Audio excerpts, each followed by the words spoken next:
Hey, what's going on, guys? The Beldam is back for a brand new video. And this is going to be another Beldam Book Corner review. Now, I'm going to be talking about, or giving my general thoughts on this first time read for me, from a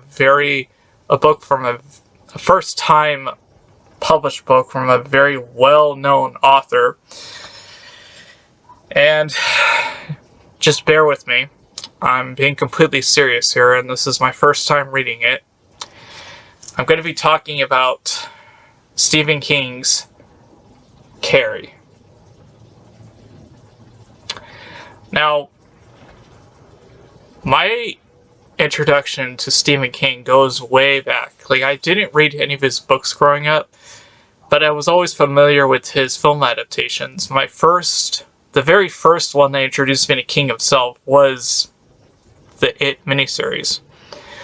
And his books I've been wanting to read for a while, years in fact, but they've always been kind of on the back burner of my TBR, but I wanted to get completely serious and really make the attempt to try to read them.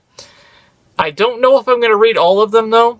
I'm probably going to just jump around and read the books that are his books that are interesting to me, because he has a lot of books.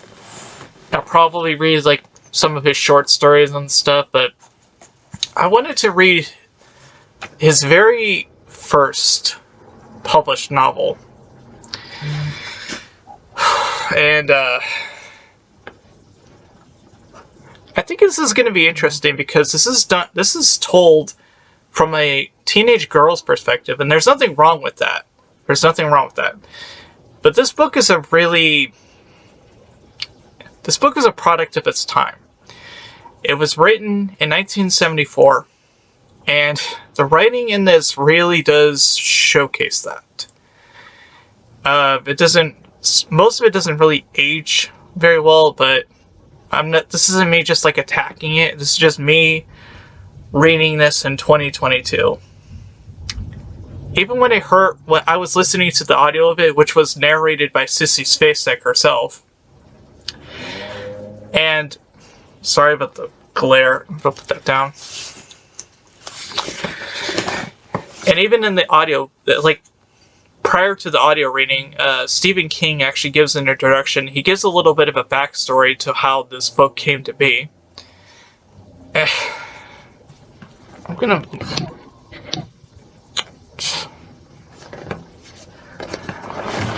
This freaking glare is lighting me up. Okay.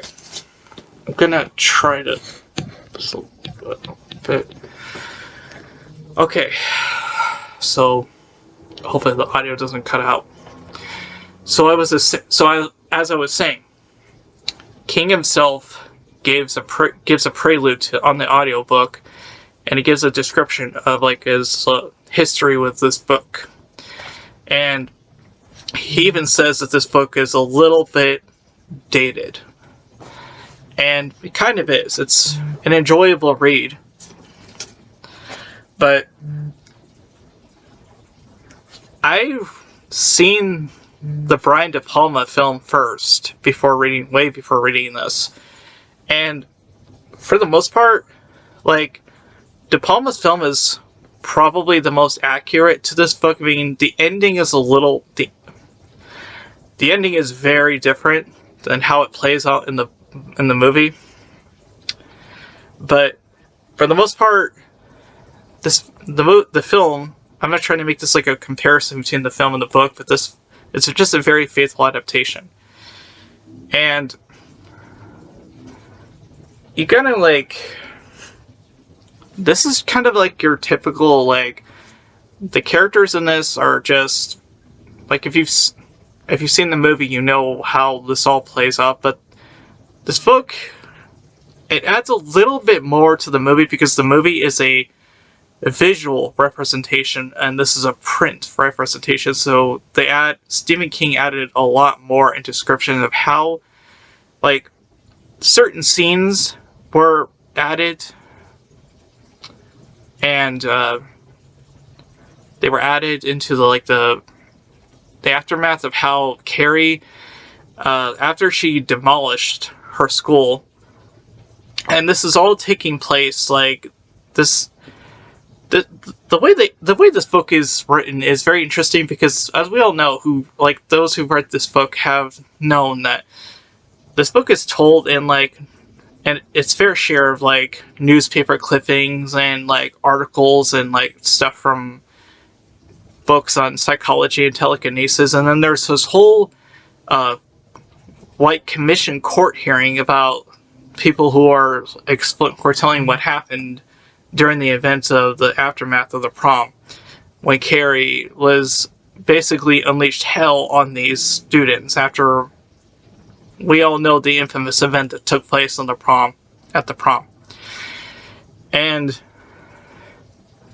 I gotta say, reading this I kind of felt sympathy for Carrie during the whole reading this, because I know we've all probably been that person or knew that person who was constantly berated or picked on, whether by a parent or their peers at their high school. And Carrie's just, this poor girl's just get she gets just the butt of this joke constantly. She's always being picked on by a lot of her classmates. And there's only a spare few that genuinely feels pity for her. And particularly Sue Snow. And it's just so sad, in my opinion. I understand, I kind of understand where she's coming from. And even though at the end of the book, she basically is the reason that Chamberlain is now considered a ghost town, and the descriptions at the end kind of made me a little more emotional because of all the losses and the tragedy and everything that happened to this quiet little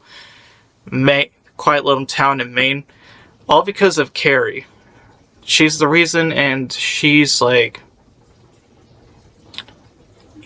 I don't know, you start to feel bad for her the first half of the book, but then you kind of see her as more the antagonist at the end. And like I said, the movie is pretty faithful at capturing that. So, yeah, like I said, it's a product, or it's a story of its time. But the themes are pretty prevalent, and even in today's society, with the bullying, abuse,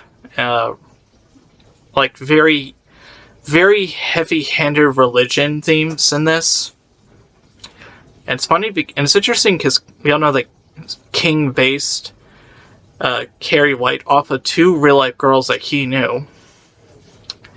And so, yeah, it's just I don't know if I prefer the book to the movie more. I think I like elements of the book a lot, but the movie is just I really enjoy the movie a lot. I love the movie. In fact, that's why I'm wearing this shirt. So, yeah, I would give it a 3.25. It's for a first book, it's a pretty solid effort. I really enjoyed it. It might, some, might not enjoy it just because of the script, some of the descriptions and elements of this that are portrayed in this book with certain people. But this just was my review, so I thought it was fine. So, yeah, that's just about it. Thank you so much for watching my first ever, this is my first, review of a Stephen King book, my first Stephen King book in general. I really hope you enjoy it. Please give the video a thumbs up if you did. And, yeah, thank you so much for watching, and I will see you soon in a new video.